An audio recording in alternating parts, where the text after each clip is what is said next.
या देवी सर्वभूतेषु शक्तिरूपेण संस्थिता नमस्तस्यै नमस्तस्यै नमस्तस्यै नमो नमः। जय माता दी।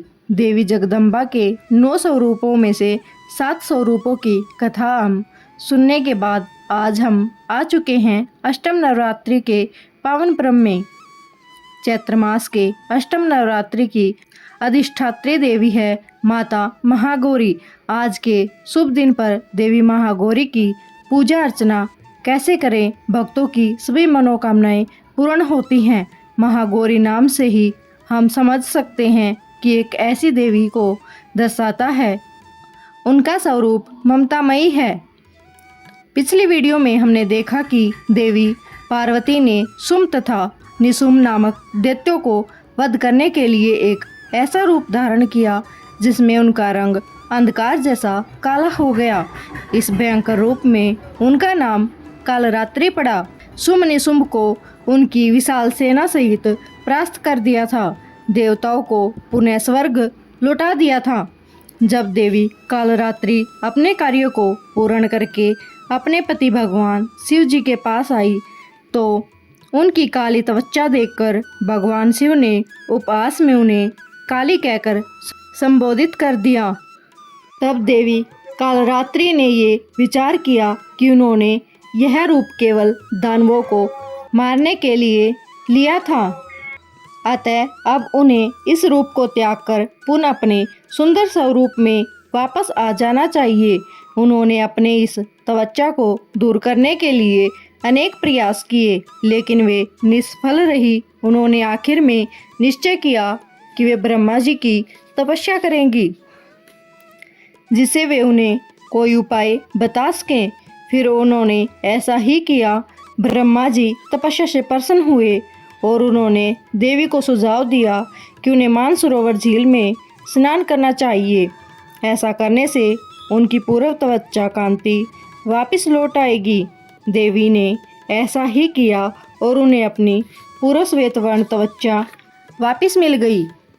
उनका एक नाम देवी कौशिकी पड़ा।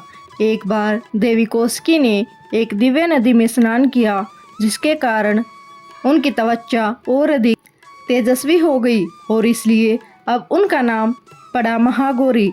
देवी महागौरी का स्वरूप अत्यंत सुंदर और ममतामयी है। उनकी 4 भुजाएं हैं। उनकी उपमा चंद्र, शंख तथा कंद के फूलों से की गई है। उनकी आयु 8 वर्ष की बताई गई है और वे एक हाथ में त्रिशूल, दूसरे हाथ में डमरू धारण करती हैं। वे सफ़ेद बैल की सवारी करती हैं। अष्टमी के दिन सर्वप्रथम सुबह जल्दी उठकर स्नान आदि कार्य से निवृत्त होकर एक शुद्ध आसन पर देवी महागौरी की प्रतिमा तथा चित्र स्थापित करें। उनकी प्रतिमा को गंगा जल से स्नान करवाकर सफ़ेद वस्त्र अर्पित करने चाहिए। देवी महागौरी को पीरिय पुष्प रात की रानी है। साथ ही साथ उन्हें काले चने का भोग अर्पित करना चाहिए। उन्हें नारियल, मिष्ठान, पंचमेवा फल भी अर्पित कर सकते हैं।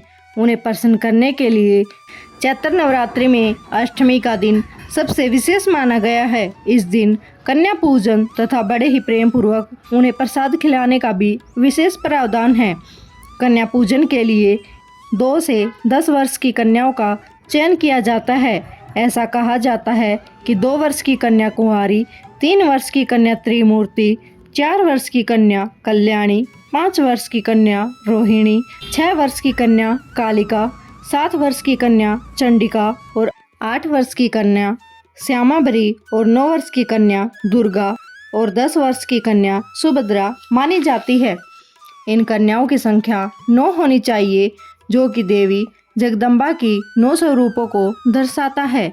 इन 9 कन्याओं के साथ साथ एक बालक को भी आमंत्रित किया जाता है, जो कि बटुक भैरव का रूप माना जाता है।